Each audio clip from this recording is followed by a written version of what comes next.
Doutora Raíssa, Oi, bom dia, vamos começar?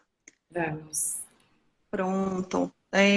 À medida que as pessoas forem ingressando, vai pegando, né, no caminho mesmo. Primeiramente, bom dia a você, bom dia a todos os presentes, né, nessa sala tão legal, ontem foi tão bacana, e hoje com certeza vai ser também.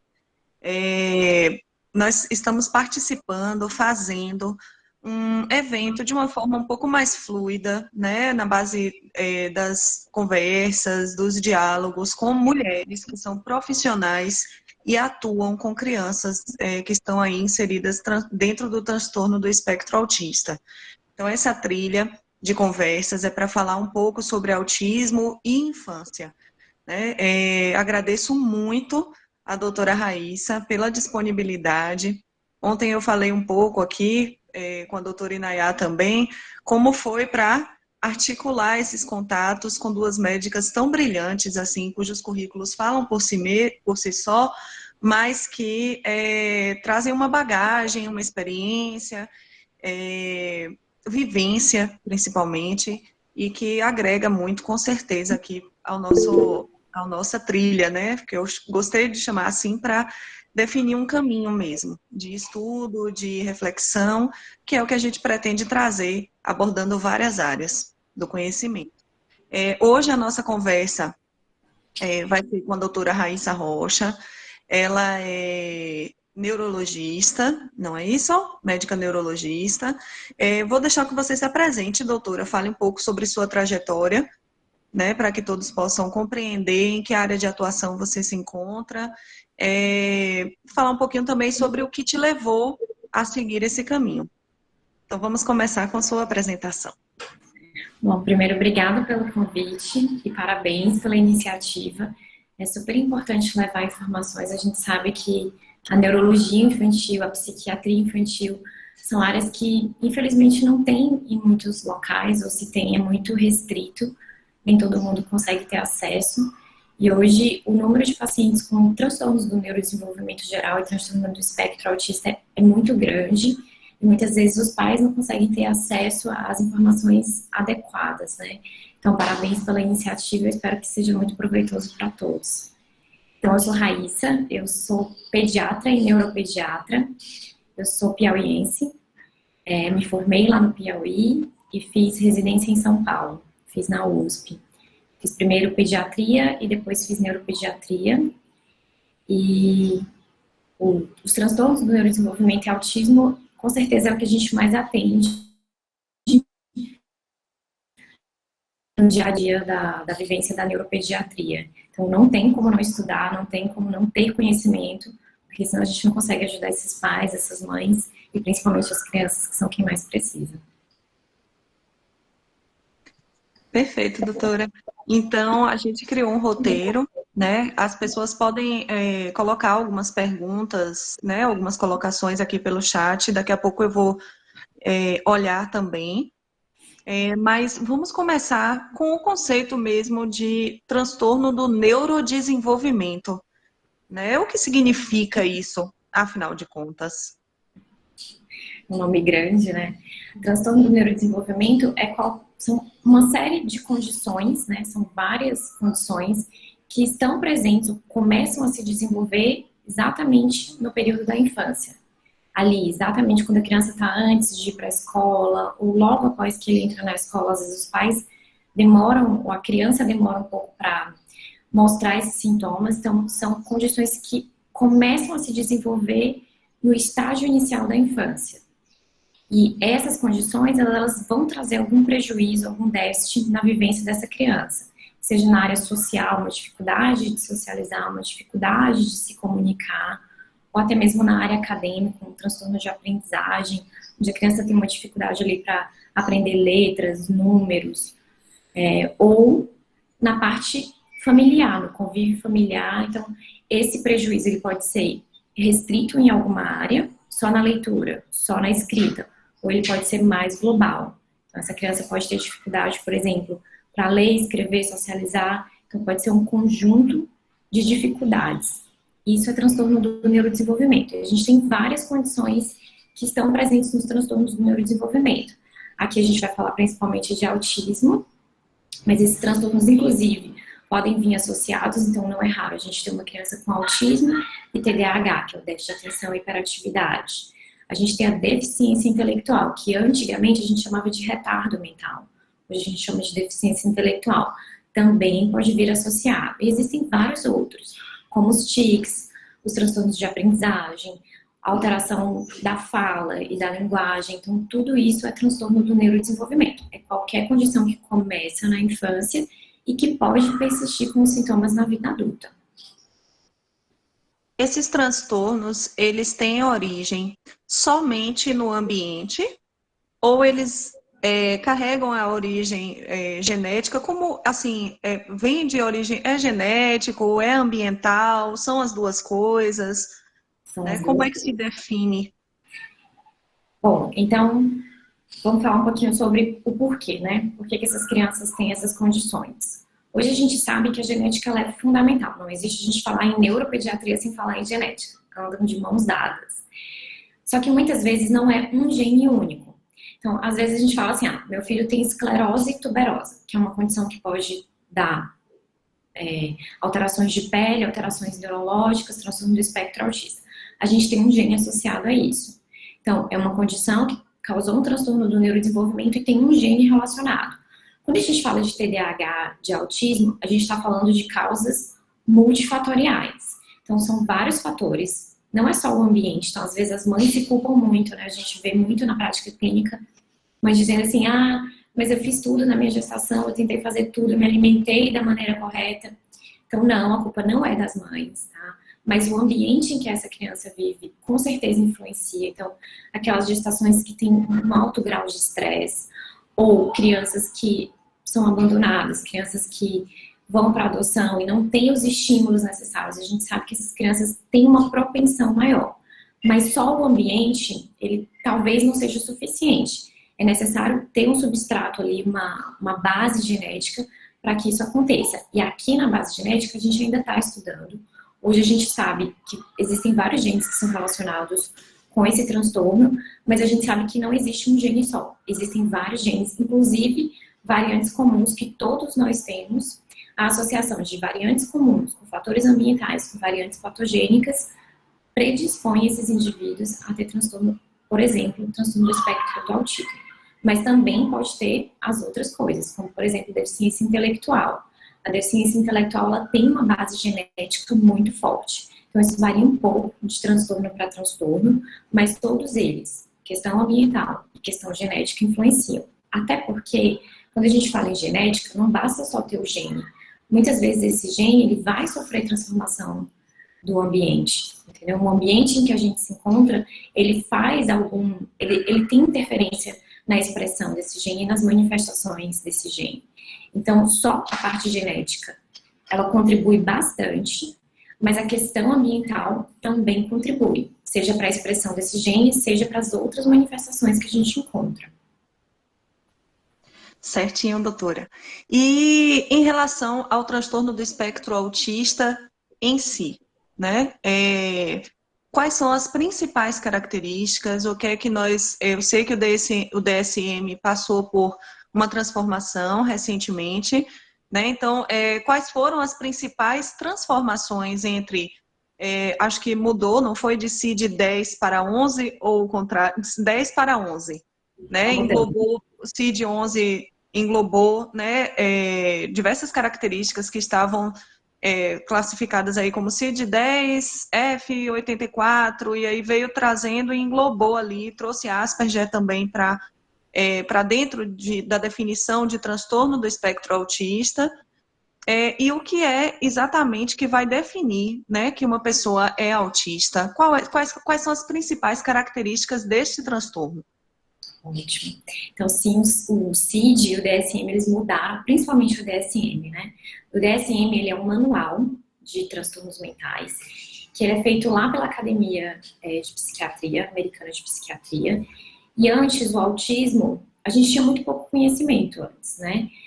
Dessas características do autismo, então tudo estava presente, o autismo, ele era classificado dentro da esquizofrenia. E aí, com o avançar das observações clínicas desses pacientes, foi se separando isso da esquizofrenia, viu que a esquizofrenia é um tipo de patologia e o autismo é outro tipo de transtorno. E hoje, o transtorno do espectro do autismo, ele engloba realmente o que antes a gente chamava de, por exemplo, o Asperger, que seria um quadro de autismo que as crianças não teriam tanto atraso na fala, não teriam tanta dificuldade na linguagem, e hoje a gente juntou tudo dentro do TEA, né, o transtorno do espectro autista. Então, o que é, né? O que define que uma pessoa é autista? Bom, pelo DSM atual, que é o DSM-5, que a gente tem a última edição, que é a revisada, o DSM-5R, a criança ela precisa ter dificuldade ou limitações para reciprocidade social, então é a minha dificuldade, a dificuldade da criança de fazer trocas, de conviver com outras crianças. E quando a gente fala de espectro, é espectro mesmo. As pessoas pensam que autistas, eles têm uma aversão a outras pessoas, não obrigatoriamente. Sim, existem aqueles que têm uma aversão, que não conseguem chegar perto de outras pessoas. Mas existem aquelas, dentro do espectro, a gente tem aquelas pessoas que têm muita vontade, mas não sabem exatamente como fazer isso. Então, existem vários tipos, de todos os níveis e detalhes que a gente está falando aqui. Então, essa dificuldade de reciprocidade, seja porque eu não consigo entender as sutilezas sociais, então, uma pessoa fez uma piada, eu não consigo entender coisas de duplo sentido, ou eu tenho muita dificuldade de entender provérbios. Então, vai desde quadros mais levinhos até quadros com mais dificuldade. Não sei o que conversar. Tem criança que não sabe chegar e fazer uma conversa adequada com outra criança. Falar, oi, tudo bem? Eu sou Raíssa. Vamos brincar disso? Tem criança que tem muita e precisa de um apoio, de um suporte para fazer isso. E tem aquelas crianças, no outro ponto do espectro, que realmente tem a dificuldade de chegar próximo. Então, a primeira parte, o primeiro aspecto dessas crianças é a dificuldade dessa reciprocidade social, essa dificuldade de trocas, né, sociais. Essas crianças também têm alteração na comunicação verbal e não verbal. Então, aqui a gente vai falar de um pouco de linguagem. Espectro. Existem as crianças que falam e são verbais e não têm atraso de fala. E existem aquelas crianças que têm, sim, uma dificuldade para adquirir fala e linguagem. Fala é diferente de linguagem. A fala está dentro da linguagem. A linguagem é tudo que a gente usa para se comunicar. Os meus gestos, quando eu viro a cara, quando eu faço cara feia, quando eu fecho a boca, quando eu não quero comer, quando eu balanço minha cabeça, quando eu faço gestos, tudo isso é comunicação não verbal. Fala é comunicação verbal. Então, essas crianças vão ter alguma dificuldade, seja verbal, seja não verbal, ou seja, na integração do verbal com o não verbal. Não é raro a gente ver crianças com TEA, com atraso de fala, mas isso não é um critério obrigatório, tá? É super importante isso, porque às vezes as mães deixam de procurar ajuda porque dizem assim, mas o meu filho tá falando. Ele não aponta para mostrar o que ele quer, mas ele tá falando. Então, eu acho que não é. É um conjunto de coisas. Então, a gente já viu o social, existe a comunicação, né? Vai estar alterada. E aí vai desde a fala ao apontar. Então, às vezes, as crianças usam o braço dos pais como objeto. Quer alguma coisa, ele não consegue apontar, ele não consegue mostrar o que ele quer. Ele não consegue fazer essa triangulação do olhar, que é o que a gente chama de atenção compartilhada. Então, por volta dos 9 meses, o bebê ele já é capaz de, por exemplo, se eu estou brincando com o meu bebê e eu desvio o olhar, o bebê é capaz de captar esse desvio e olhar para o que eu estou olhando e olhar para mim de volta. Ou, se ele quer me mostrar alguma coisa, ele quer muito um brinquedinho, ele é capaz de olhar para o brinquedo e olhar para mim. Por volta dos 9 meses também, ele já começa a apontar algumas coisas. 9 meses, 1 ano, essa habilidade vai ser adquirida. E aí, as coisas que ele quer, ele começa a apontar. Isso também é comunicação. E isso também pode estar alterado. E aqui existem vários exemplos. A imitação, essa questão de atenção compartilhada. Tanto da criança compartilhar, quanto ela perceber que eu quero mostrar alguma coisa para ela. E aí, vai desde o verbal. Onde está o leãozinho? Ou só o olhar, ou o apontar também. Tudo isso vai estar alterado. As crianças também aqui na comunicação, a gente tem uso de expressões. Eles, às vezes, têm muita dificuldade de ler expressões faciais ou de realizar essas expressões faciais. E como eles têm essa dificuldade de ler, de filtrar o que é cara de bravo, o que é cara de feliz, o que é cara de susto, eles vão ter também dificuldade de fazer. E aqui entra a imitação meio que junto dessa dificuldade. Então, essas crianças também podem ter dificuldade nesse aspecto. E o outro é o social emocional. Então, o social emocional é mais ou menos assim. Essa criança tem dificuldade, por exemplo, a gente sabe que quando a mãe tá triste, quando alguém chora, as criancinhas pequenas vão lá, abraçam, ou levam um brinquedinho que tanto gostam. Tem vídeos muito fofinhos de crianças enxugando a TV, a lágrima da TV, do desenho. Então, é isso, é entender a emoção dos outros. Algumas crianças com transtorno do espectro também têm dificuldade. Às vezes eles notam, mas eles têm dificuldade de associar aquelas emoções. Isso é tristeza, isso é alegria. E aí eles se comportam de uma maneira, às vezes, inadequada no momento em que a emoção está se expressando, por exemplo. Então, esses são os critérios DA, que a gente chama, e eles são obrigatórios. E aí, nos critérios B, eles são 4. E aí, o DSM solicita pelo menos 2. Então, são as estereotipias, são os movimentos motores repetitivos. E essas estereotipias, elas podem ser tanto motoras quanto vocais ou fônicas.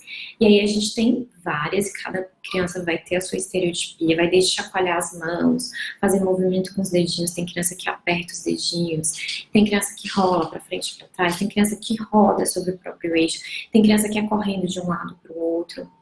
Ou sons, né? Então a criança pode ter aquela repetição de palavras, a ecolalia imediata, a ecolalia tardia, tudo isso são movimentos motores repetitivos. O outro, o segundo, são os interesses restritos. Então, é muito comum a gente ver crianças que só brincam com letras. O hiperfoco, né? Só brinca com rodas. Então, pega o brinquedo, pega o carrinho, ao invés de usar o carrinho como carrinho, ele vira o carrinho para baixo e fica girando a roda. Adora ver o ventilador rodar. Eu tô dando o exemplo da roda, porque a roda eu acho que é o mais comum que eu vejo no consultório. Mas existem vários. Pode ser luz, pode ser cores. Tem muitos pacientes que têm hiperfoco com letras e números. Outros são dinossauros, aí eles sabem tudo de dinossauros. Então, o segundo seria esse hiperfoco. O terceiro é a rigidez cognitiva. Rigidez é a dificuldade de flexibilizar, de mudar. A gente pode ver isso em várias coisas do dia a dia. Por exemplo, a criança está brincando e tem que tomar banho. Ela tem dificuldade nessa transição, de sair da brincadeira para ir para o banho, ou sair de uma brincadeira para ir para outra brincadeira. Outro exemplo, casa e escola. Tem que ser sempre e exatamente o mesmo caminho todos os dias. A criança não aceita que seja feito outro caminho.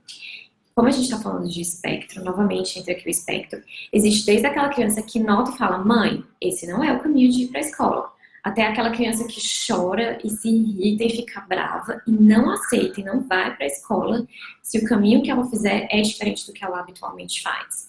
Tem que ser a mesma padaria, o mesmo mercado. Algumas crianças notam, inclusive, a mudança do biscoito, do leite, do iogurte. Então, essa rigidez, essa dificuldade de flexibilizar é outro aspecto que ele coloca no critério B, seria o terceiro. E o quarto são as alterações sensoriais. A sensorial é um mundo, né? Entram todas as questões sensoriais, seja paladar, então, alteração de texturas, não aceitam purê, não aceitam sólidos, ou não aceitam crocantes. E aí essas alterações sensoriais, elas podem ser para mais ou para menos. Tem criança que tem muita busca sensorial, quer pegar em tudo, tudo quer passar a mãozinha, quer sentir a textura, ou pode ser para menos. Não tolera roupa, não tolera etiqueta de roupa, não pode cortar o cabelo, não pode lavar o cabelo, a sensação de coisa passando na cabeça é insuportável para essas crianças. Ou audição, gosta de fazer barulho, adora barulho, e tem aquelas que não, que são super sensíveis, qualquer barulho põe a mãozinha no ouvido, seja desde sons, aqueles sons que irritam todos nós, tipo liquidificador, aquelas motos com escapamento alterado, até sons de passarinho. Tem um paciente que usa abafador de som porque ele não suporta o som dos passarinhos cantando pela manhã. Então, realmente pode ser qualquer som. E aí, tato, né? Anda com o pezinho na ponta do pé porque não gosta de pisar em areia, não gosta de pisar em grama, molhado incomoda. Alterações vestibulares, então não gosta de movimentos ou procura muito esses movimentos. Tem criança que não pode mudar o plano da cabeça porque se sente desequilibrado, ou não tolera alturas, nas alturas fica incomodado. E Acho que foram todos. Deu para compreender? Perfeito. Muita coisa. Você fala aí das alterações, né, desse pensamento fixo, dessa dificuldade de mudança. E aí, nas intervenções, né, eu trabalho com a intervenção Denver, o protocolo que atua com a intervenção precoce, né?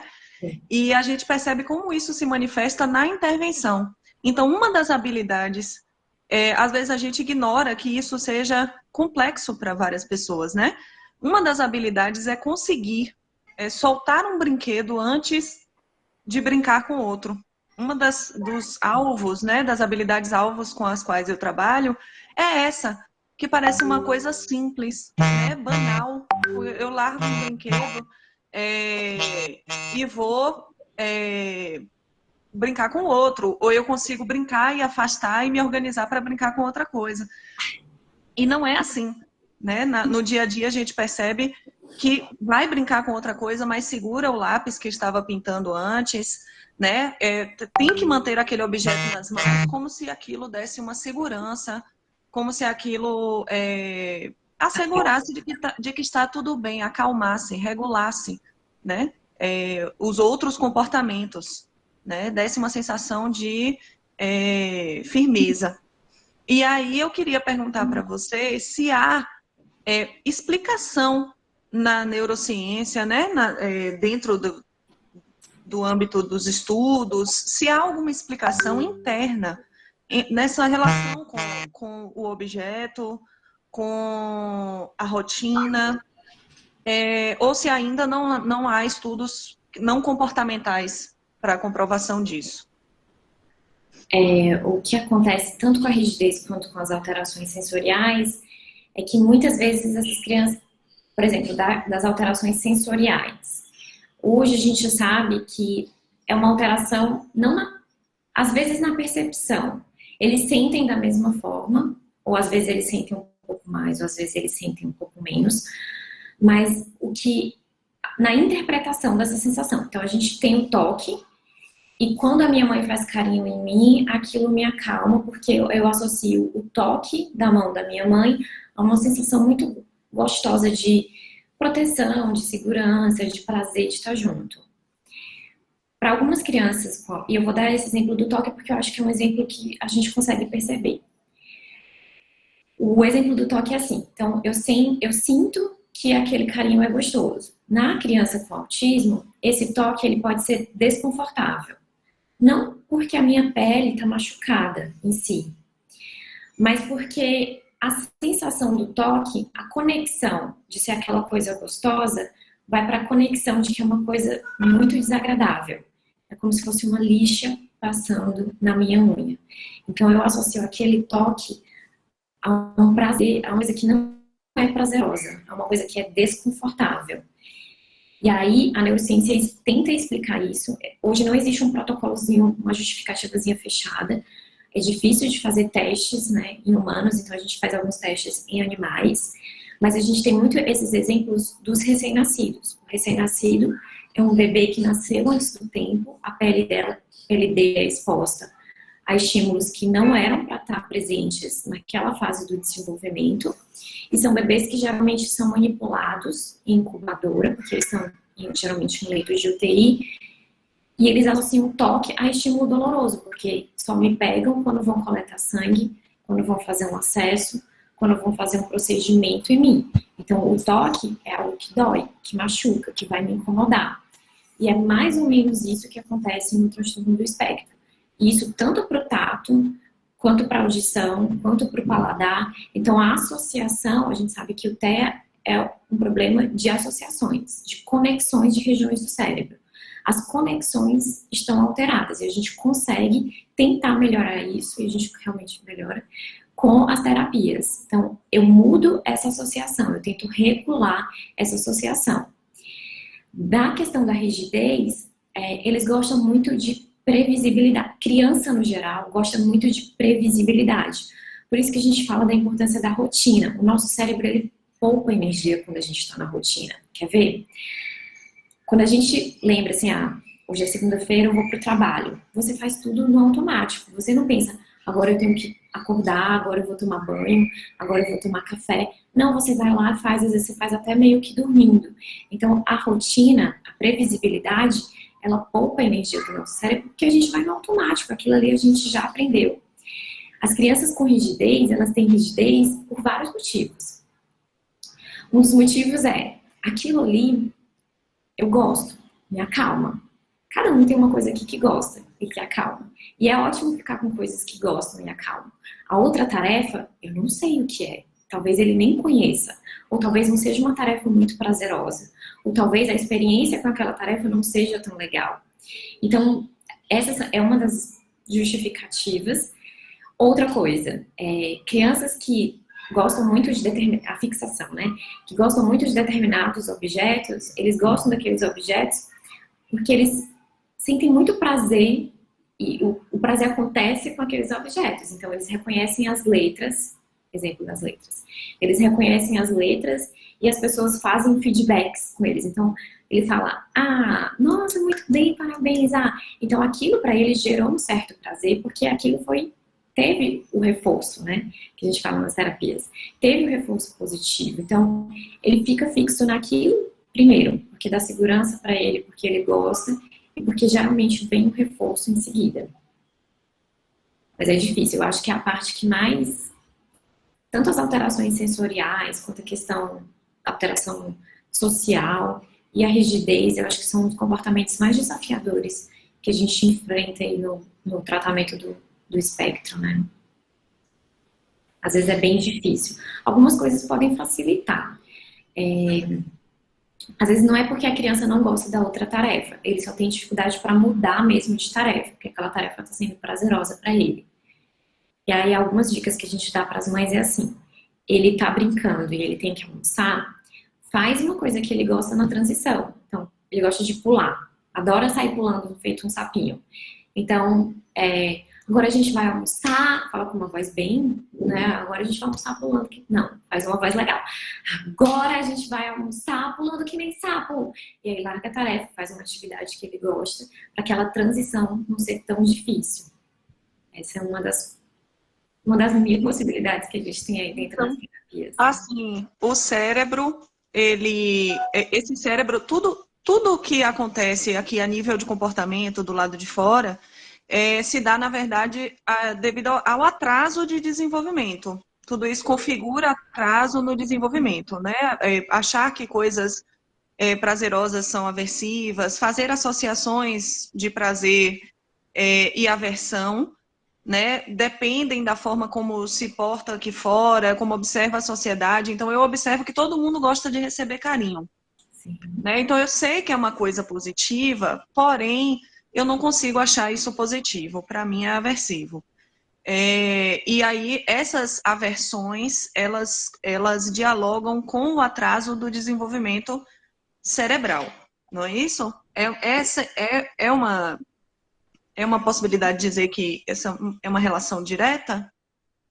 Não necessariamente com atraso, porque algumas crianças vão ter os marcos do desenvolvimento todos muito bem estabelecidos, muito dentro da fase, né? Da época correta. Mas é um problema na conexão. Então, tato, conectar com algo prazeroso. Essa seria a via normal nas pessoas típicas. Mas esse mesmo tato aqui que eu estou recebendo, eu estou conectando ele com uma coisa que não é prazerosa. Então, há um problema nessa conexão, na interpretação. Por exemplo, quando a gente escuta um som, esse som, existe uma área do nosso cérebro que capta o som. Ele leva esse som para outra área do cérebro que vai interpretar. Não está todo mundo me entendendo aqui, porque eu estou falando português, todo mundo já conhece português, ninguém tem problema de audição, então o som entra, vai para uma região do cérebro, que passa para outras regiões do cérebro que vão interpretar todas essas palavras que eu estou falando. O problema é nessa conexão. Então, o tato vem, ele sente como tato, só que na hora de conectar isso com uma coisa muito prazerosa, isso vai para uma conexão contrária, algo muito ruim. Então, o desenvolvimento, sim, a maioria das crianças tem atraso em algum nível, em algum grau, ou no linguagem, seja na linguagem, seja no social, seja no motor, às vezes o motor vem atrasado, mas existem crianças que não atrasaram nenhum marco, nenhum. A fala foi no tempo certo, andou no tempo certo, mas ainda assim essas conexões, elas estão atrasadas. Pode vir junto, atraso e essas alterações de conexão, mas não obrigatoriamente. Pode ter só alteração de conexão e o desenvolvimento perfeito. É muito heterogêneo o autismo, gente. Cada criança é diferente da outra. Cada criança é um desafio. Isso remete logo à palavra atípico, né? Porque quando a gente fala assim, falar atraso, atraso, atraso, como você disse, não há uma relação direta entre atraso e essas conexões. Há sim uma forma atípica desse desenvolvimento acontecer e dessa pessoa funcionar, né? Qual é o limite para a gente considerar, na sua opinião, e aí agora já é uma pergunta mais opinativa mesmo, queria que você opinasse. Qual é a sua opinião do limite, né, para o que a gente considera atípico, normal, e da intervenção dessas terapias, de todas as terapias, no comportamento da pessoa autista? Porque, assim, exemplificando, né, eu fiz mais ou menos a mesma pergunta à doutora Inayá ontem. Às vezes a gente se depara com situações assim, que a criança gosta muito de um objeto ou gosta muito de um movimento, e há a intenção de alguns terapeutas ou mesmo da família de retirar esse objeto, retirar esse movimento, classificando o comportamento como inadequado, sem que necessariamente haja um sofrimento ou perda de autonomia da criança. Então, em sua opinião, qual é o limite para que nós, do olhar, né, e da intervenção? Bom, eu vou falar aqui de duas coisas. Do hiperfoco e das estereotipias, que eu acho que são as coisas que mais chegam para mim quando a criança tem essa dificuldade. Eu vejo muitos pais querendo tirar as estereotipias. Tem muita criança com flapping, que é esse balançar de mãos aqui. E os pais ficam, ele fica fazendo isso o tempo todo, eu quero parar com isso. A gente só tira as estereotipias, ou a gente só tenta controlar essas estereotipias se elas estiverem trazendo algum prejuízo na aquisição de novas habilidades. Por exemplo, se a criança adora encaixar pecinhas, e ela encaixa as pecinhas, ela fica feliz, ela faz flapping, isso não está atrapalhando em absolutamente nada. Esse flapping aparece quando ela está feliz, ou quando ela está ansiosa, esperando o pai chegar, e ela faz um flapping. Ou quando, sei lá, ela vai almoçar e é algo que ela gosta muito e ela faz um flapping. Não há necessidade de cessar isso, não há necessidade de a gente tentar parar as estereotipias. Eu vou falar de literatura, vou falar de ciência. Ciência determina que a gente só deve intervir se realmente estiver trazendo prejuízo nessa criança. Às vezes é difícil, porque essas crianças têm dificuldade de comunicar. E algumas estereotipias podem provocar dor. E a gente nem sabe que está doendo. Então, tem criança que sacode muito e começa a doer o punho. Tem criança que faz muito movimento com os dedinhos e começa a doer as articulações. Tem criança que pula muito e a batatinha começa a ficar dolorida. Então, assim, o estereotipias, popular, a gente só vai intervir se estiver trazendo algum prejuízo para essa criança. Eles têm função regulatória, eles têm função de acalmar essa criança. Então, de todo, a gente não orienta a cessar, para tudo. Não vai fazer mais nada. Porque eles têm alguma função para essa criança, entendeu? Então, só cessa se estiver gerando prejuízo. É aquela criança que não consegue ficar sentada porque está o tempo todo rodando, aí a gente vai ter que fazer alguma intervenção para tentar melhorar. É uma criança que está se machucando de tanta estereotipia que tem, então a gente vai tentar intervir. É aquela criança que faz pouquinho estereotipia, que não está atrapalhando em nada, deixa, tá? Qual era o outro? Bom, mas era isso mesmo, o limite, né, desse olhar e da intervenção, né? Hiperfoco. O outro era o hiperfoco. Isso. E alguns pais querem tirar o hiperfoco também das crianças. O que eu oriento os pais é muito assim. Ele tem hiperfoco em alguma coisa, então usa o hiperfoco para você conseguir uma habilidade que ele tem um pouquinho de resistência de fazer. Você sabe que ele é capaz, mas ou ele não gosta, ou ele não engaja muito, porque ele dirige a atenção dele para o hiperfoco. Então, gosta muito de livros. Então tá bom, então a gente vai fazer aqui essa atividade que você não gosta muito, que é, sei lá, treinar contato visual. E aí você treina contato visual e a recompensa dele é o hiperfoco. Você não precisa tirar. Gente, hiperfoco é uma coisa que a criança gosta muito. Pense em coisas que vocês gostam muito. Gosto muito de cortar meu cabelo. Gosto muito de fazer a minha unha. E a gente tira isso da criança, entendeu?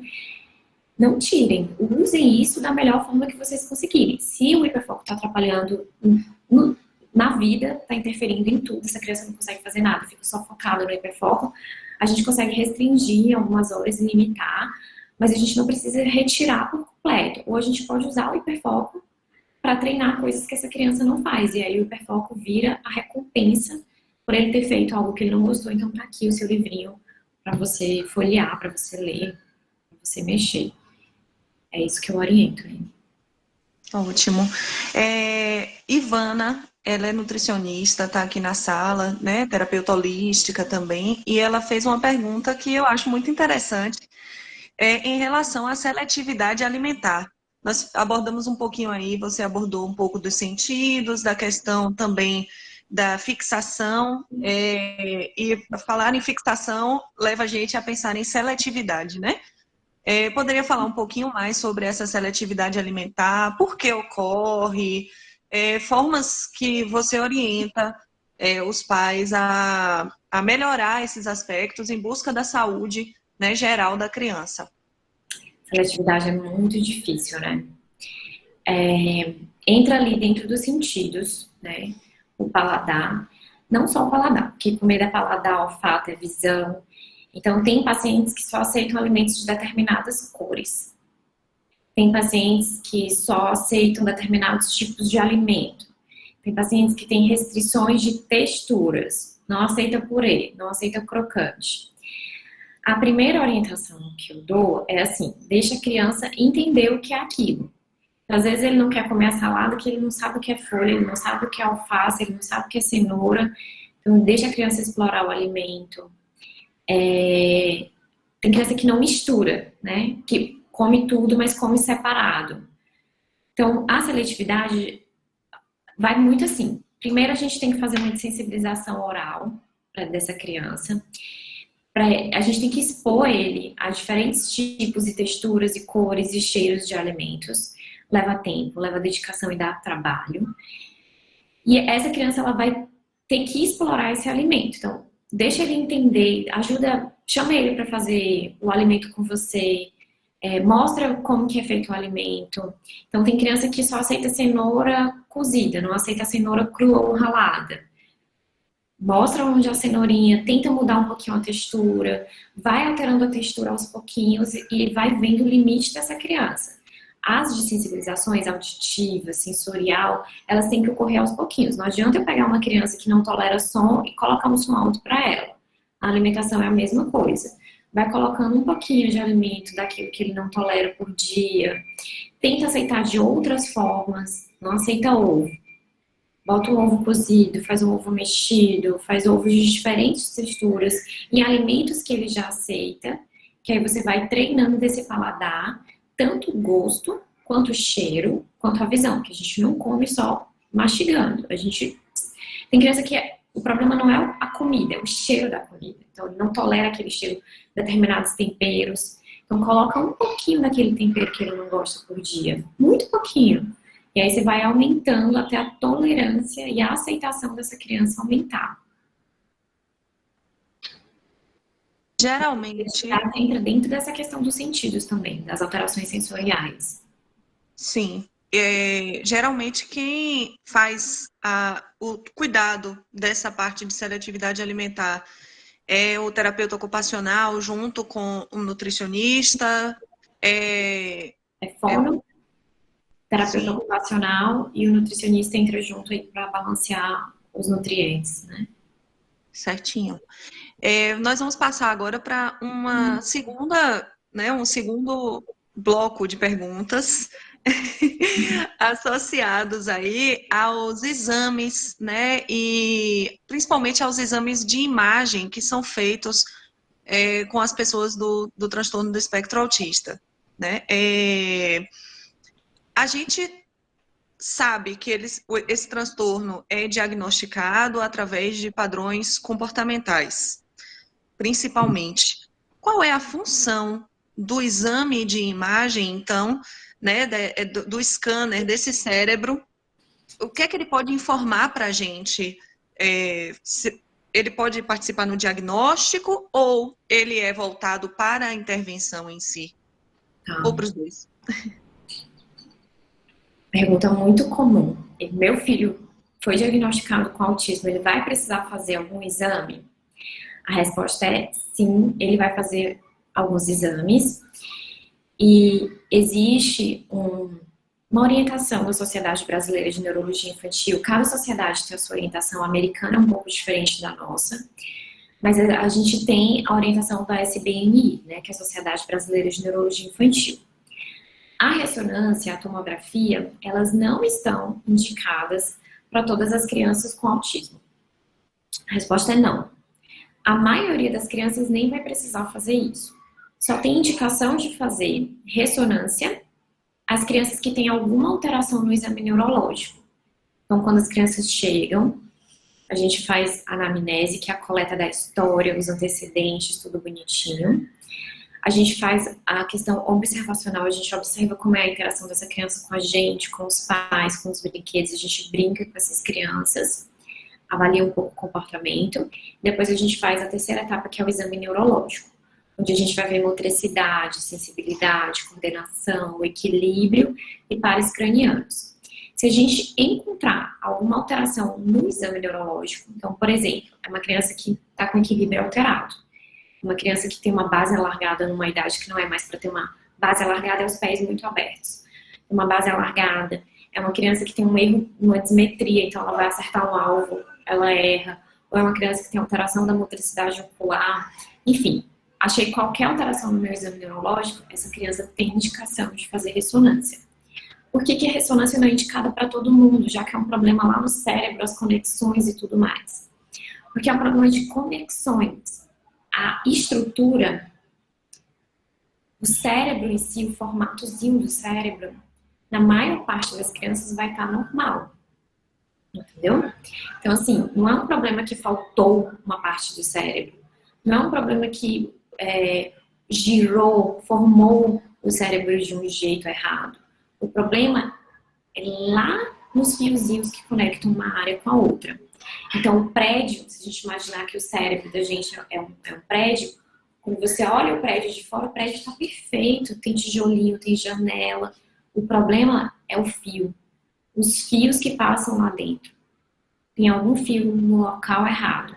Então, nem todas as crianças vão precisar fazer ressonância. Tem uma pergunta aqui de Carolina Seixas. Ela está perguntando se crianças com alteração no sono precisam necessariamente do exame de imagem. Depende da alteração. Se a gente suspeitar, por exemplo, de uma apneia central, que é um tipo de parada respiratória, a criança à noite para de respirar, exame de estudo de sono, né? Alteração do sono. Para de respirar porque ela tem algum problema neurológico central, aí talvez a gente precise de ressonância. Agora, sim, a gente tem sim, ou um sono mais curto, ou uma dificuldade inicial de ir para a cama e cair no sono, ou muitos despertares noturnos, ou alteração do ciclo sono-vigília, ou seja, era para dormir de noite, mas essa criança só consegue dormir de dia, à noite ela está pegando fogo. Essas alterações de sono habituais, assim, do TEA, eles não têm indicação de fazer exame de imagem, tá? Ressonância e tomografia, não tem.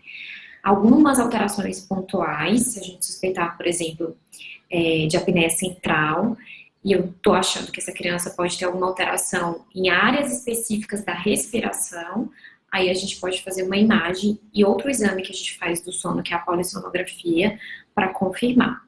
Mas caso contrário, não precisa. Até porque muitas dessas crianças, elas vão precisar sedar para fazer a ressonância, né? Ressonância é um exame muito demorado. Como ela tem várias fases, é um exame que dura pelo menos uns 40, 45 minutos, os exames mais simples, aqueles exames que a gente não perde outras fases. Então, a criança não vai, e ela não pode mexer. Ela entra dentro de um tubo, esse tubo é super barulhento. Quem já fez ressonância aqui sabe, eu nunca fiz, mas eu já acompanhei ressonâncias. Dá pra ouvir de muito longe o barulho. É um barulho insuportável e é um tubo fechado. Então, quem é claustrofóbico, e até quem não é, fica desesperado com aquilo ali. Como não pode mexer porque a imagem não vai ficar boa, as crianças, na maioria das vezes, a gente precisa sedar. E aí, sedação tem seus riscos. Quais são os critérios de sedação, né? Sabendo que tem esses riscos.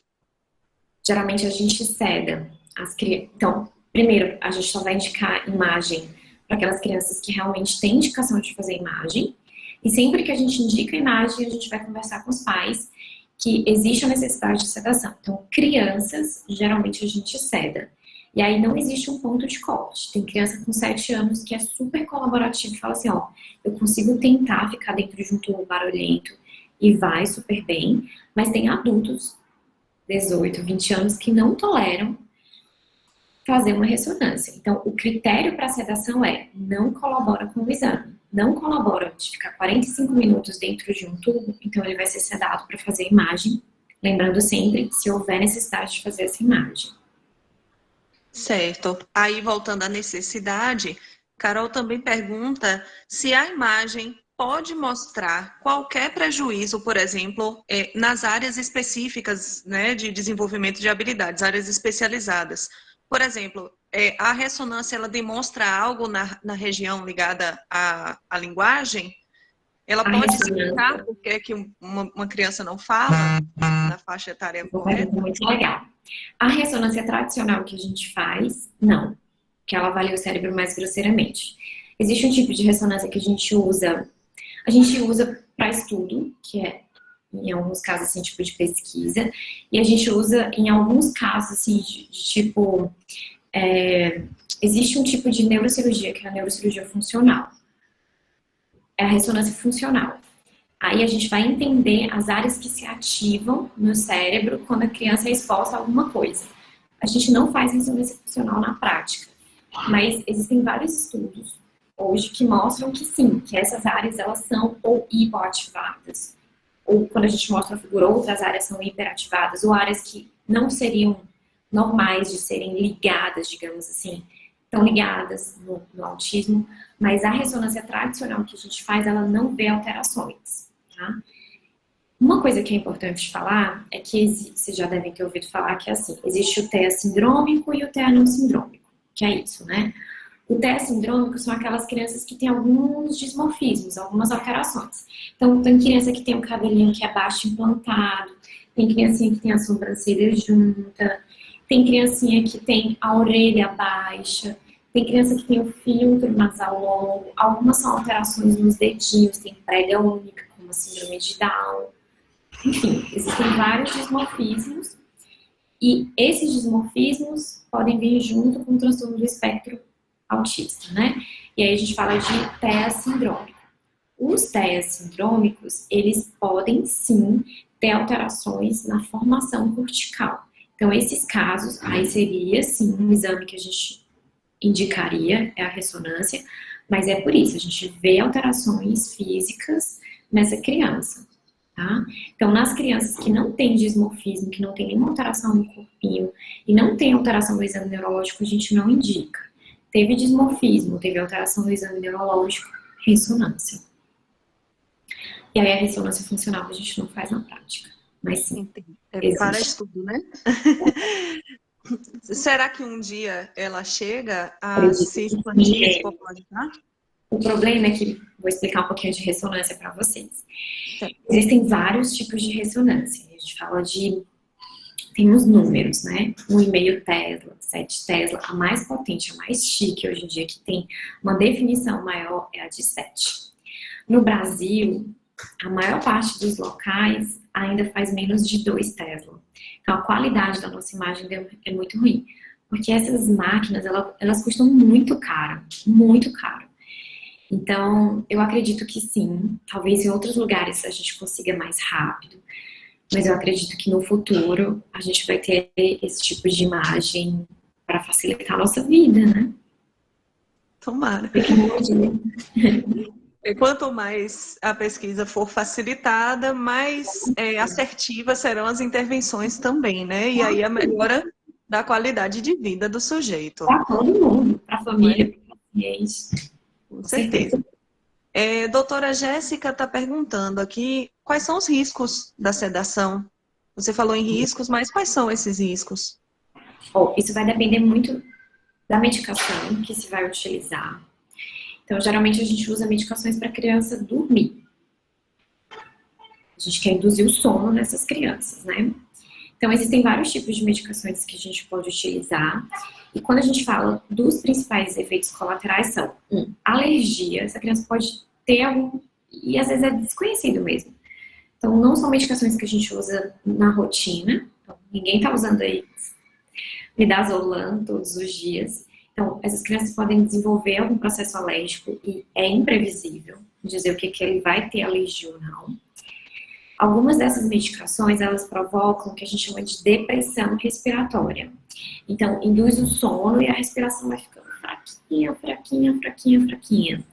E aí, em alguns casos, eu preciso entubar essas crianças, tá?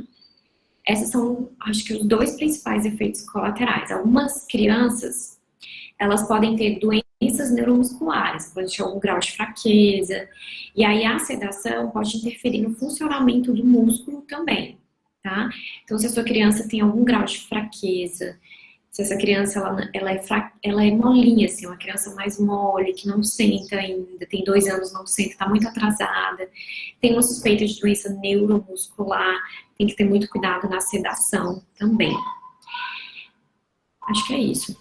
A alergia, a alteração respiratória, e aí podem ter efeitos bem mais graves, mas que são extremamente raros, tipo parada cardíaca, outras complicações. Mas isso é extremamente raro, mas pode acontecer. Por isso que a gente evita ficar sedando. Sim. Nada da medicina vem sem uma balança, né? De custos e respostas necessárias. Doutora, a gente já está avançando aqui para 1 hora de conversa e eu estou mantendo, né, esse padrão de 1 hora e alguns poucos minutos. Então, para fechar, eu gostaria que você falasse um pouco sobre o papel, né, do neurologista, do neuropediatra, dentro do atendimento multidisciplinar e aproveitasse para falar um pouco sobre o que você pensa desse atendimento multidisciplinar, da necessidade ou não necessidade, das indicações ou não indicação dos tratamentos mais variados dentro do transtorno do espectro autista.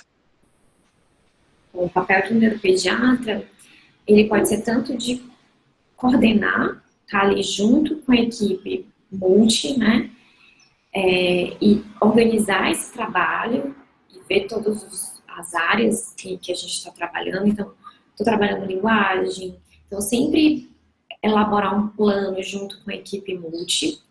A gente também avalia muito, vocês sabem, que essas crianças não é só o autismo, então tem alteração de sono, tem uma dificuldade na escola, tem um grau maior de agitação, outras crianças têm epilepsia, outras têm a deficiência intelectual associada. Então, em alguns casos, a gente vai precisar entrar com medicação, né? Não são todas as crianças que precisam tomar remédio. As crianças, principalmente que têm alguma comorbidade, como a epilepsia, como ou heteroagressividade, a criança se agride, a criança agride o outro. Às vezes só as terapias não conseguem controlar isso e a gente acaba precisando entrar com medicação. E aí aqui pode ser tanto o neuropediatra, que é outra dúvida dos pais, eu preciso acompanhar com o neuro e com o psiquiatra? Depende. É uma criança que tem o autismo e mais nada, ele pode acompanhar ou com um ou com o outro. É uma criança que tem autismo e epilepsia, bom, aí ele vai precisar do neuro. O autismo é um autista que tem, junto desse quadro, um quadro de depressão muito grave, que tem outras comorbidades psiquiátricas, aí talvez essa criança precise acompanhar com o psiquiatra, mas não é necessário essa associação. Lógico que se tiver um psiquiatra e um neuro juntos que conversem, vai ser fundamental, vai ser muito bom, mas isso não é a rotina, né? Geralmente eu acompanho com um ou acompanha com outro. Equipe multi é muito importante. A função da equipe multi é trabalhar essa criança em todas as áreas. Então, eu tenho uma fono que trabalha a linguagem, eu tenho uma TO que treina habilidades com essa criança, atividades de vida diária, que faz integração sensorial, então trabalha todas essas questões sensoriais que atrapalham e incapacitam muito essas crianças. Tem o físio ajuda bastante, algumas crianças têm muita dificuldade de coordenação e equilíbrio, caem, são estabanadas, então o físio ajuda bastante. Equipe multi, na minha opinião, é muito importante. A gente sabe que nem todo mundo tem acesso a essa equipe multi, mas se houver a possibilidade de uma equipe multi, é o cenário ideal. E aí, neuro, psiquiatra e equipe multi, eu sempre falo para os meus pais, andam de mãos dadas. Não existe um neuro sem conversar com uma equipe multi. Não existe equipe multi sem conversar com um neuro. A gente não vai estar falando de duas crianças diferentes, a gente está falando da mesma criança. As intervenções não são para o médico, a intervenção é para a criança e para os pais. E aí é uma parte muito importante, é que algumas intervenções focam muito na criança, mas na criança. Só que é o pai que está 24 horas com essas crianças, então a gente tem que capacitar esses pais também. Fazer esses pais entenderem como é que eu posso ajudar o meu filho, o que eu posso fazer nesse momento que ele desregulou, o que eu posso fazer nessa alteração de sono, e aí o neuro orienta. Então a equipe multi e o médico, seja ele o psiquiatra ou o neurologista, eles têm que andar de mãos dadas com os pais e com a criança. Não existe em separado nada, é todo mundo junto. Perfeito. Aí agora tem algumas perguntas aqui associadas aos seus atendimentos, né, ao funcionamento do seu trabalho, se você atende online, porque aqui, por exemplo, na região da Chapada Diamantina, né, no Sudoeste, a gente tem uma dificuldade de acesso a neuropediatras. E aí eu gostaria de saber, né, nós gostaríamos de saber se existe, se você realiza atendimentos online, em qual cidade você atende hoje em dia, e como podemos te procurar, né? Qual é o acesso ao seu atendimento? Hoje eu moro em Salvador e atendo aqui em Salvador. Também atendo um dia na semana em Lauro de Freitas. Eu não abri ainda a minha agenda online, porque eu estou me organizando. A gente chegou de São Paulo tem pouco tempo, mas eu posso depois deixar com você o contato, e aí a gente abre uma agenda online, caso alguém tenha dificuldade de acesso ao neuro e queira agendar consulta para a gente fazer essas orientações. Muito legal. Por fim, né, não menos importante, alguma mensagem que você queira passar para pais e professores, né, algo de estímulo ou de inspiração, que você sinta necessidade, às vezes, no dia a dia dos atendimentos, né? Em todas as áreas de atuação, de intervenção, a gente sente uma necessidade de dizer algo, né? Mas a gente gostaria de falar para o público em geral, para pais, para mães, para professores. Eu queria tanto dizer isso aos professores, eu queria tanto que os pais e as mães soubessem disso. Então, há alguma coisa que vem no seu coração para deixar aqui com a gente? Tem várias, mas eu acho que eu vou deixar uma. Eu acho que a maior preocupação dos pais, principalmente quando eles recebem o diagnóstico, e como vai ser daqui para frente? É a preocupação desses pais saberem se essa criança vai ter autonomia, se essa criança vai ser independente um dia, principalmente para aquelas crianças que dependem mais dos pais, né? Aquelas crianças que têm uma maior necessidade de ter alguém ali sempre junto. Essas crianças, elas são totalmente capazes. Se elas ainda não aprenderam alguma coisa, foi porque a gente não descobriu o jeito certo de ensinar. Mas elas são 100% capazes. Não desistam dos filhos de vocês, não desistam dos alunos de vocês, das crianças de vocês. Elas são muito capazes. Mesmo aquelas crianças que têm deficiência intelectual, que os professores às vezes pensam, nossa, ele não consegue aprender nada, é porque a gente ainda não achou o jeito certo de ensinar. Eles são muito inteligentes, eles são muito capazes, eles aprendem. E se a gente ensinar do jeitinho certo, eles vão conseguir ser independentes. Talvez eles precisem sim de algumas coisas. Ninguém é independente 100% para tudo, todo mundo depende de alguém. Mas se a gente ensinar, com certeza essas crianças vão ter uma qualidade de vida muito boa lá na frente. Então, tudo depende de estímulo, tudo depende de orientação. E sim, é um desafio, a gente sabe que é um desafio. Eu não tenho filhos autistas, mas eu tenho muitos pacientes, e as mães me relatam todos os dias as dificuldades. A gente tem empatia, claro, então a gente super se coloca no local dessas mães, a gente sabe como é difícil, como é desafiador. E se eu puder dar outra orientação cuidem de vocês, porque só vocês estando bem é que vocês vão conseguir cuidar dos filhos de vocês ou das crianças de vocês. Então se cuidem, tenham um tempinho para vocês, peçam ajuda à rede de apoio, nem que seja 20 minutos, um dia na semana, mas esse cuidado das mães, dos pais, dos cuidadores é fundamental. Maravilhoso. Pessoal, eu quero agradecer mais uma vez, né? Já agradeci acho que umas 5 vezes, mas quero agradecer de novo a presença de todos e todas aqui.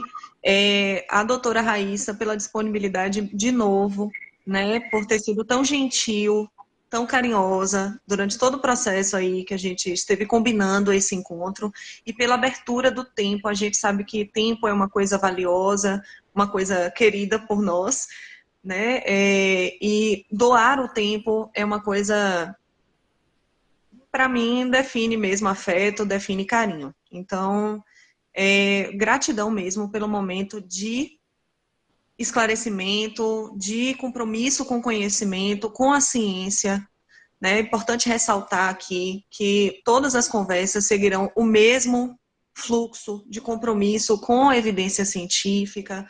Além do amor, além do impulso, da intenção de fazer o melhor, é preciso que a gente também se capacite, é preciso que a gente continue estudando e buscando fontes seguras de informação. Afinal de contas, estamos lidando com pessoas, né? Seres humanos, que merecem o melhor. Então, fica aí um beijo para todo mundo.